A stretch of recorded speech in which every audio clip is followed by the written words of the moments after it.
In this episode of Dark Winter Nights, True Stories from Alaska. We got home that night and we were eating dinner and I was like, hey, I forgot the ring. I lost it. I forgot it at the cabin. And he's like, really? The ring that I almost lost my life to buy you? And I'm like, yep, that one. I'm like, but I know where it's at. It's on that stump.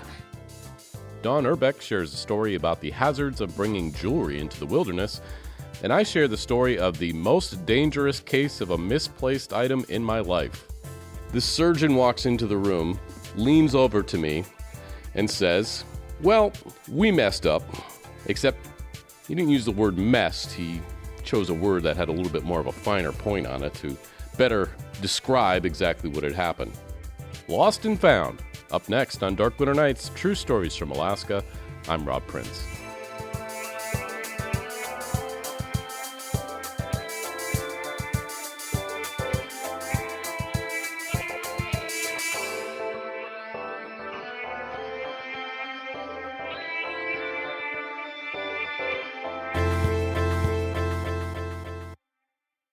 Welcome to Season 8 of Dark Winter Nights, True Stories from Alaska.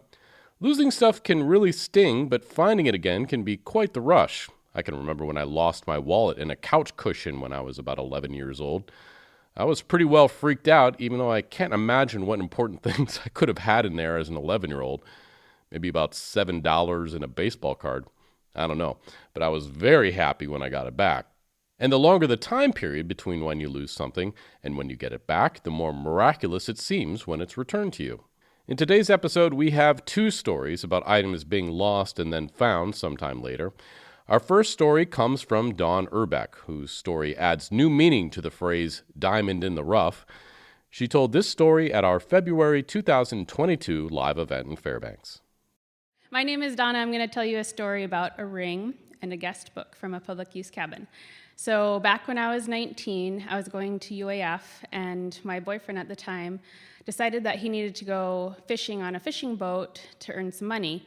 He was 8 years older than me. He knew what he wanted to do in life, so he went and made some money. And that fishing season was quite hard that year. They had really bad weather, and I would talk to him once a week, and he's like, I don't know if I'm going to make it home. This is really, horrible weather, horrible fishing. And so he made it home. He made it back to Fairbanks, and for that summer, we went to my hometown to make money to work, and he ended up asking my dad for my hand in marriage, and I didn't know this yet. They kept it a secret, which I was really surprised, for a couple of months, and then we came here to go back to UAF, and it was summertime. It was the end of summer, and we got back from Kotzebue. We went to a friend's cabin. There's a lot of cabins in this story. We went to a friend's cabin on the Kenai River, and we had a nice dinner. It was beautiful, and after dinner, he goes, do you want to go for a walk with me? And I'm like, sure. You never want to go for a walk after dinner, but okay. So we get ready to leave the cabin, and the friends that were staying with us said, there's a lot of bears in the area. You better take this gun. And my boyfriend was like, I don't really want to, but okay. So they just shove it in the back of his pants. So here we are walking down. We went for a nice walk, and then we went to the river, and the sun was setting, and it was, beautiful. And we walked onto the metal grate where people use to fish off of. So it hangs over the river a little bit. So we walk up there, and he's saying, life is short. I love you. I want to spend the rest of my life with you. All the fun stuff that you say when you're going to propose. And so then he starts getting down on one knee, and I'm like, oh boy, you're on a metal grate, and you're getting down on one knee, and he starts pulling something out of his pocket, and it's the ring, not in a box, and he's like shaking, and he's like, will you marry me? And I'm like, of course, grab the ring. I'm like, yes, okay, the ring is not going to fall in the river, right? So this is the first event of this little ring's life. So it was very beautiful. I loved it. It was very delicate and had diamonds on it, and it was precious, and I was wearing the ring, and my friends would compliment, it's so pretty, it's so nice. And but I had a habit of taking it off, because when I would fillet fish, I didn't want to get fish guts in it, or when I would make moose burger, so I'd take it off, put it back on, of course. But then the summer was coming to an end. We wanted to go to a public use cabin, so we got one of our friends to come with us. It was out on Chena Hot Springs Road. So we hike up to this cabin, and it's a late summer, beautiful weather. We spend 2 nights at the cabin. We do all the public use cabin stuff, like stay up late, play cards, write in the guest book, so we did all that. And then right as we were getting ready to leave, I wanted to get a picture of us 3 before we left, and this was before iPhones, so I had this big clunky digital camera that I wanted to get the picture of us standing in front of the cabin. So there's this really nice stump that they used to chop wood on, So I get the camera set up on the stump, and the camera just needed to be tilted just a tiny 5 degrees up. And so I'm looking around, I'm like, there's no rocks, there's no good rocks around here, no sticks. And I'm like, hey, my ring, I can use my ring. So I put my ring underneath the camera, and it's a perfect angle, set it the 10-second timer. We're all standing around getting ready for the 10 seconds to be over, and then this swarm of bees starts swarming around us. And my fiance at the time was deathly allergic to bees, so don't worry, he doesn't die. So the bees swarming around, and we're like, oh no, the camera takes our picture, and we run over to the stump. I grab my camera, and we start hiking back down to the trailhead. And about halfway down, I'm like, where's my ring? Where's my ring? Maybe it's in my pocket. Maybe it's in my backpack. I bet I put it somewhere in my backpack. So we just keep on hiking. I didn't tell them that I didn't have my ring. So we get to the trailhead, and I had that whole 7-8 miles to think about, where did I leave the ring? And then I was like, oh yeah, it was underneath the camera. Darn. And so, I didn't tell my fiance yet. We got home that night, and we were eating dinner, and I was like, hey, I forgot the ring. I lost it. I forgot it at the cabin. And he's like, really? The ring that I almost lost my life to buy you? And I'm like, yep, that one. I'm like, but I know where it's at. It's on that stump. I bet you we can go back and get it. And he's like, okay, you're never going to get it again. You're never going to find it. Just forget about it. I'll just buy you a new one. I'm like, nope, I'm going to find it. I know it. And so I try and find a friend who has a 4-wheeler so that we could just drive up there, because it was a long hike. I found a friend, and they're a couple, and they're like, we can bring you up there. So we couldn't get there the weekend after. We got there 2 weeks after the ring was lost. And we drove up to the cabin, and the first thing I did was go over to the stump, wasn't there. I'm like, oh, okay, it's not there. So I go into the cabin, and I was like, I should write in the guest book. I'll draw a picture of the ring. So I drew a picture of the ring, put my number down, and we left. And I was like, maybe a squirrel got it. Maybe if I get a metal detector and I can metal detector around, and maybe a squirrel buried it. And so we ended up getting back to the trailhead, and my fiance was sitting there with our other friend, and he was like, did you find it? And I'm like, no, it wasn't there. I'm like, but I'm going to find it. And he's like, no, just forget about it. You're never going to find it. And so I was like, okay, I need to think of something else. I'm going to get a metal detector. We asked to borrow someone else's 4-wheeler, but it wasn't going to be available for another couple weeks. But when I went up there and I looked in the guest book the second time, I noticed that the person after us wrote, they were like, it's so nice to be in USA, and we went to a cabin, and they said from Germany, they're from Germany. So I was like, okay. So I go home, and I try and write a letter to the BLM, and I'm like, hey, I think somebody from Germany went to the cabin right after we did. Can you send them a letter to ask them if they have my ring? Or can I send them a letter? And they're like, no, we don't want to give you their information. I was like, let me send you a letter, and you send it to them. So I write this letter. It's really simple. It's like, I lost a ring. Do you have it? Just in case they don't speak English, So I sent the letter. I have no idea if the BLM ever sent it or not, but in the meantime, I was able to get, my uncle let me borrow his four-wheeler, and so he was like, but the brakes aren't very good on it, but you can still use it. And I'm like, okay, this thing was probably made before I was born. It was pretty old. And so we go back up to the cabin a second time to look for the ring, and I rented a metal detector. And we had our dog with us, and we make it up there. I'm metal detecting around, nowhere to be found, but looked in the guest book again. No one had written anything again. And so I'm like, okay, well, I guess we have to go back home because we didn't find the ring. So on our way down the hill, because most of it was upway to get to the cabin, we have no brakes. Like my uncle is like, the brakes aren't very good, but there was no brakes. So we're going down the hill in like first or second gear, and it's really loud. We're in, and I have my dog in one hand and my metal detector in the other hand, and it's getting dark, and my fiance's driving, and it's getting pretty dark. Like it's like September, and it was pretty dark, and he hit the brakes a little bit, and it squealed, like that, like an animal is dying squeal, like, Ree! I'm like, oh no, this is not good.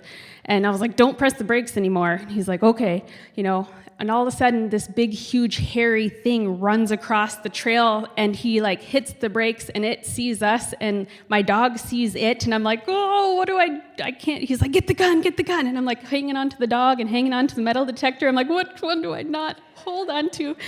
I didn't get the gun out. The bear ran in front of us and must have gotten spooked, but ran, and by that time he, geared up, and we were hauling ass down the hill, with no brakes, and I'm like, go, go, go, it's gonna get us, So we made it back to the trailhead, and, he's like, yep, we're never gonna find your ring, it's gone. And I'm like, okay, darn. So months go by, years go by, and I was in pharmacy school in Montana, and my fiance was still here in Fairbanks, and we were meeting up in Seattle for Thanksgiving. And so on Thanksgiving morning, I get this phone call from an Alaska number. It was the time before iPhone, so it was like I flipped it open, and I was like, hello? And they were like, I found a ring. And I'm like, what? Are you, like, I was freaking out, and my fiance was right next to me, and I'm like, they got the ring. And so I was like, where did you find it? How did you find it? How long have you had it? Like, it's been 2 years at least since. And so he said, well, I usually go up to that cabin to go hunting every year, and, I went up there, and we started setting up camp, and there was a ring on the log, and I just, grabbed it and was like, wow, there's just a ring out here. So he kept it, and his wife had put it on her pinky finger and had worn it for 2 years. And he was like, how do I find this person whose ring this is? And so he goes to that cabin every year, and so he went, the second year, he was like, I'm going to look in the guest book to see where we were hunting last time and see how many days we stayed. And so he was looking through the guest book and saw that I drew the picture of the ring.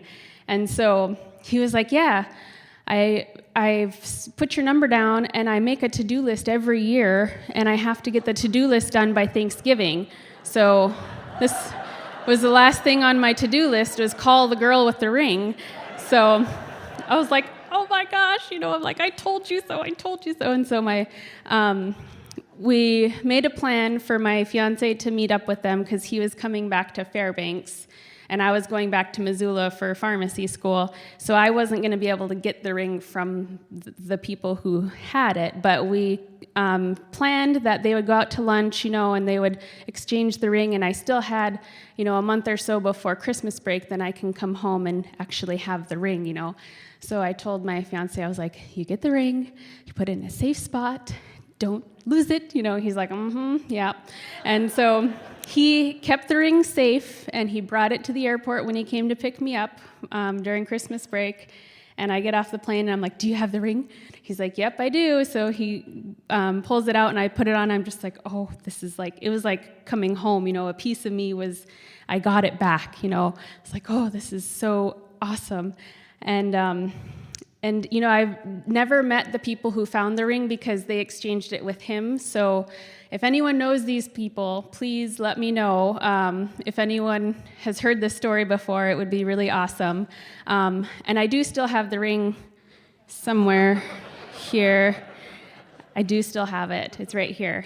And even though the man and I who gave me this ring are now divorced, I am going to keep it for either one of my 2 boys if they want to use it as an engagement ring. So that's my story.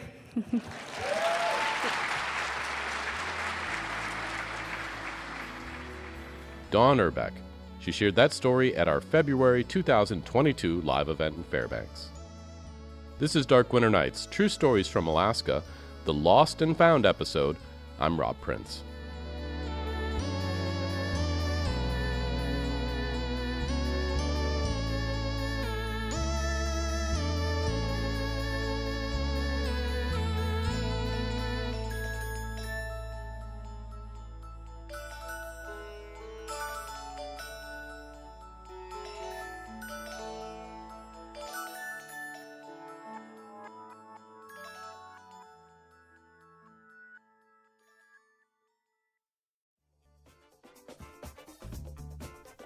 We here at Dark Winter Nights are gearing up for our first fall show since 2019.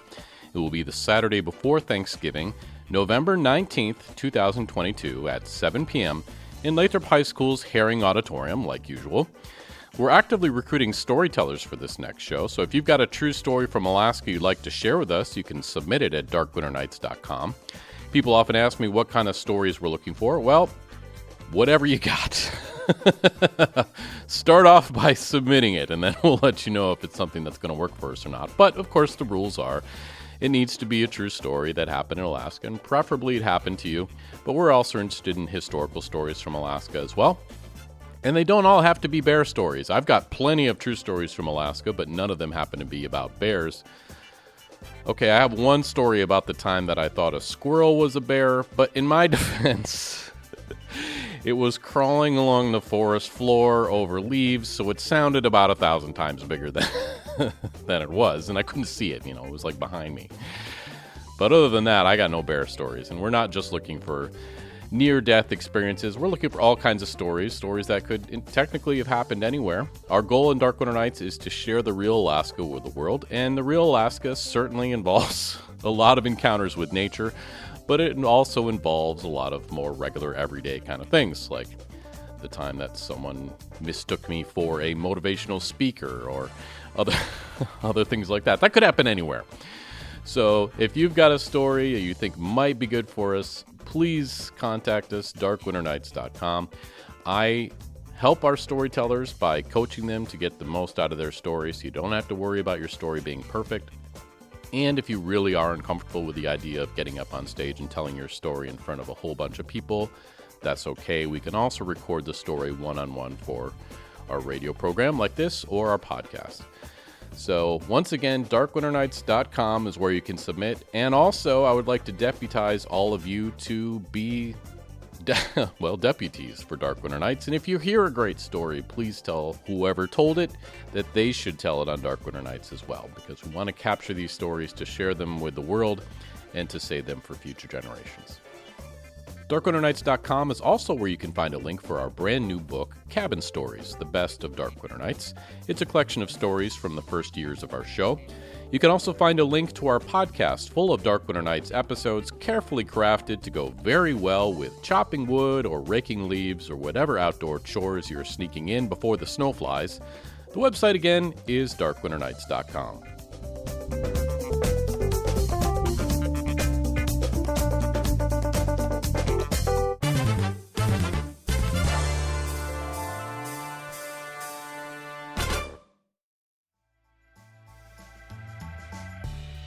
Our next story comes from me, and it's a cautionary tale about the importance of cleaning up after yourself after you finish a big project, or you might accidentally misplace something in a very, very dangerous way.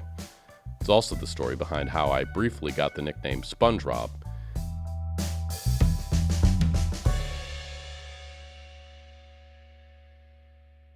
The winter of 2008-2009 was a particularly difficult time for me and my family.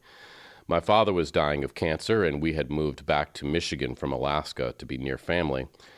At the same time, I had gone to the bathroom and found blood in a place where you really don't want to find blood. But at that time, I was so overwhelmed with things, I decided that it would be best to just ignore this problem and hope that it went away on its own. In the spring of 2009, my dad died of cancer, and we decided to move back to Alaska. And at that time, I decided I really didn't want to put my daughter through what I had just been through of losing her father at such a young age. And so I decided to make an appointment with a doctor to get this whole thing checked out. I explained to the doctor what I had found, and he said it probably was nothing, but we should do a colonoscopy just to be sure. At which point, I desperately tried to backpedal and explain to him that he was right, it probably was nothing, and this was a colonoscopy was not necessary. But he insisted that this was the best way to go, so I relented and agreed to do it. And eventually went through the process of getting a colonoscopy, which is a process. The result of the exam was that he found a polyp in my colon, and unfortunately, not one of those easy polyps to remove. This one would require surgery to remove a portion of my polyp. On top of that, he said that the polyp was precancerous, so it was really good that we had caught this thing early. So, eventually the day came that I had to have the surgery, and it wasn't going to be too big of a deal. I would go in the morning, have the polyp removed, and then recover in the hospital for a couple days before coming back home.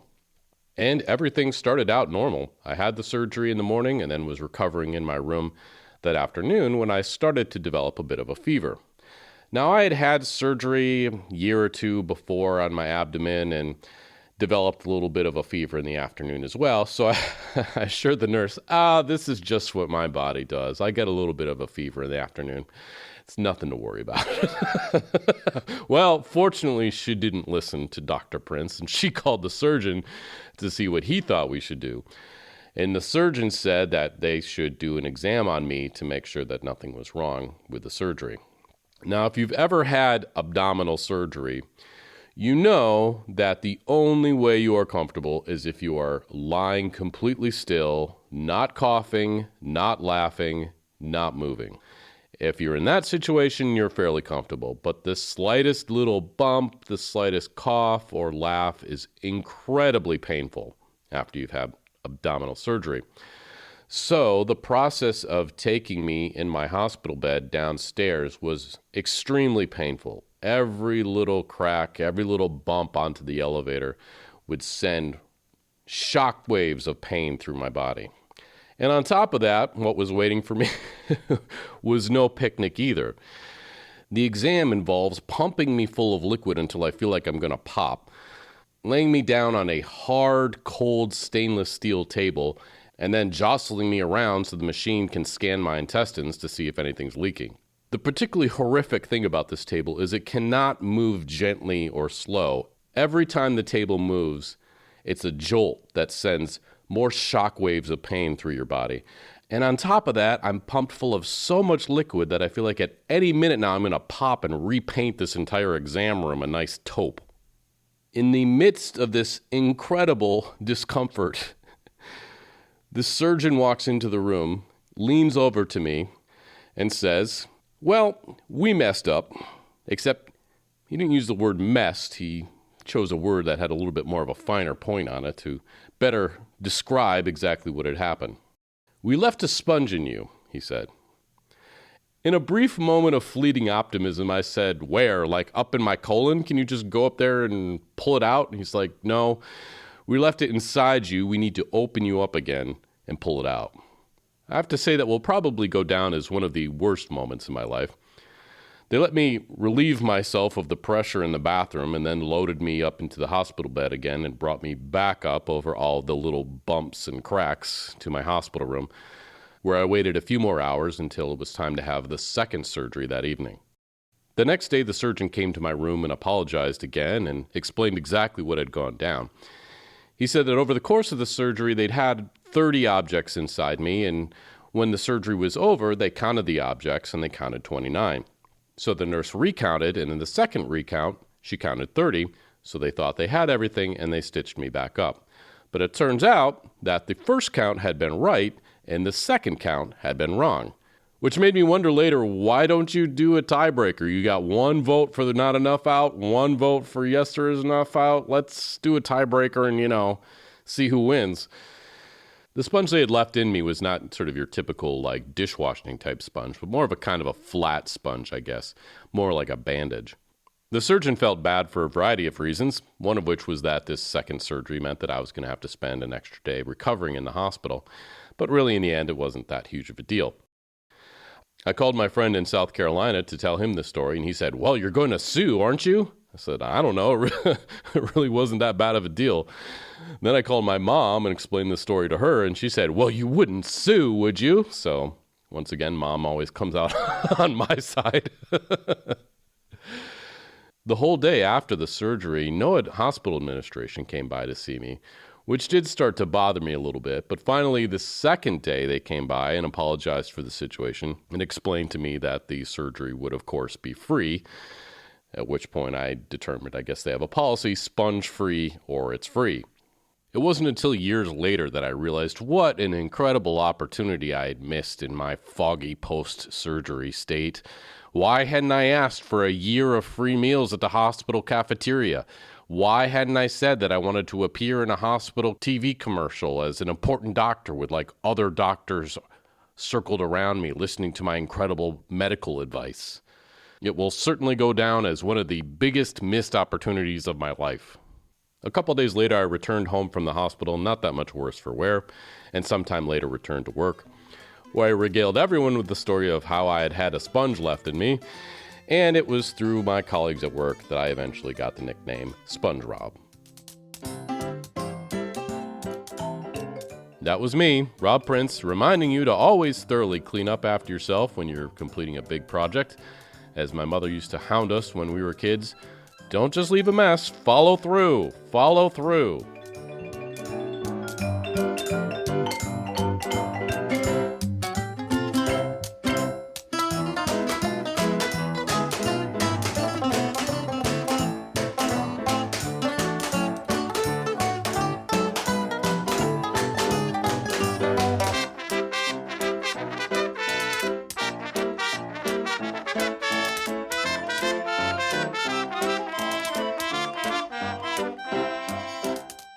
Thanks for listening to this edition of Dark Winter Nights True Stories from Alaska, the Lost and Found episode. Today's program was edited by myself, Rob Prince. Story consultation by Lori Neufeld. Dark Winter Nights is gearing up for its first fall show since 2019. It will be the Saturday before Thanksgiving, November 19, 2022 at 7 o'clock p.m. in Lathrop High School's Herring Auditorium. We are actively recruiting storytellers for this next show, so if you've got a true story from Alaska you'd like to share with us, please submit it at darkwinternights.com. Remember, these are the stories we tell up here in Alaska on Dark Winter Nights. I'm Rob Prince.